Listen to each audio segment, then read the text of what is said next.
الله تعالی فرمایي دغه بانډچیان وایي چې موږ ایمان راوړ. دوی ته ووایه چې تاسې ایمان نه ده راوړی بلکې تاسې ووایاست چې موږ اطاعت کوونکي شو. ایمان لا تر اوسه ستاسو په زړونو کې داخل شوی نه دی.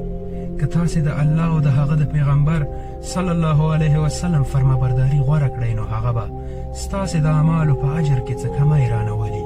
په باوري ډول الله ډېر ښه بخونکی او پوره رحم کوونکی دی.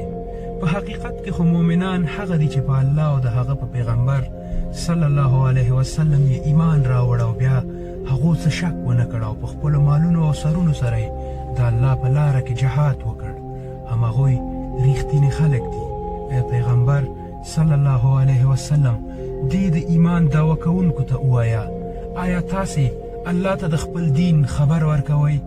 په داسې حال کې چې الله د اسمانونو او د ځمکو په هر شي باندې پوهیږي او هغه د هر شي علم لري.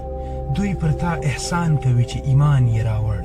دوی ته ووایه که تاسې په رښتیا سره د خپل ایمان په دعوه کې رښتیني یاست نو پر ما د خپل ایمان احسان مه اچوئ بلکې الله پر تاسې باندې احسان کوي چې هغه تاسې ته ایمان راوړه او لارښوونه یې وکړه.